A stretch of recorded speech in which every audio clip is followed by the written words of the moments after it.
ମୟୂରଭଞ୍ଜ ଜିଲ୍ଲାର କଳା ଓ ସଂସ୍କୃତିର ସାରା ବିଶ୍ୱରେ ଏକ ସ୍ୱତନ୍ତ୍ର ପରିଚୟ ରହିଛି।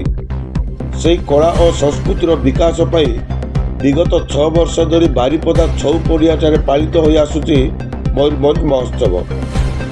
ଚଳିତ ବର୍ଷ 7ମ ବର୍ଷରେ ପଦାର୍ପଣ କରିଥିବା ଏହି ମହୋତ୍ସବ ଆଜିଠାରୁ ଆରମ୍ଭ ହୋଇଥିବା ବେଳେ ଆସନ୍ତା 11 ତାରିଖ ପର୍ଯ୍ୟନ୍ତ ଚାଲିବ।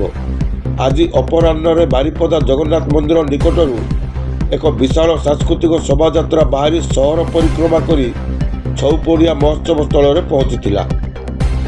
ଏହି ପାରମ୍ପରିକ ସାଂସ୍କୃତିକ ଶୋଭାଯାତ୍ରାକୁ ବାରିପଦା ବିଧାୟକ ପ୍ରକାଶ ସୋରେନ, ସାରସକଣା ବିଧାୟକ ଭାଦବ ହାସଦା, ମହୋତ୍ସବ କମିଟିର ଅଧ୍ୟକ୍ଷ ସିନେ ତାରକା ଅସିତ ପତି, ସାଧାରଣ ସମ୍ପାଦକ କଳିଙ୍ଗ କେଶରୀ ଜେନା, ମହୋତ୍ସବ ଆୟୋଜକ କମିଟିର ସଭାପତି ତଥା ବାରିପଦା ନଗରପାଳ କୃଷ୍ଣାନନ୍ଦ ମହାନ୍ତି, ସ୍ମରଣିକା ସମ୍ପାଦକ ବିଭୁ ପ୍ରସାଦ ଦାସ, କମିଟିର କର୍ମକର୍ତ୍ତା ପ୍ରମୁଖ ଯୋଗଦେଇ ପତାକା ହଲାଇ ଶୋଭାଯାତ୍ରାର ଶୁଭାରମ୍ଭ କରିଥିଲେ।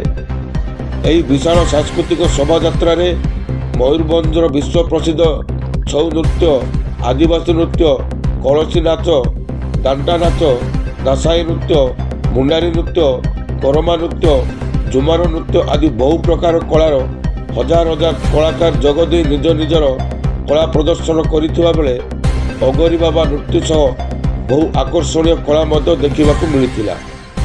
ଏହି ସାଂସ୍କୃତିକ ଶୋଭାଯାତ୍ରାରେ ଦଳମତ ନିର୍ବିଶେଷରେ ବହୁ ସଂଖ୍ୟାରେ ମୟୂରଭଞ୍ଜିଆମାନେ ଯୋଗ ଦେଇ କଳାକାରମାନଙ୍କୁ ଉତ୍ସାହିତ କରିଥିଲେ।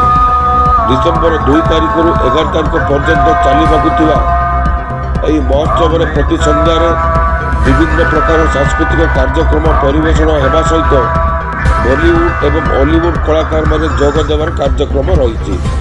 ମୟୂରଭଞ୍ଜରୁ ମୁରାରୀ ମୋହନ ମହାପାତ୍ରଙ୍କ ରିପୋର୍ଟ, ଜି9 ଓଡ଼ିଆ।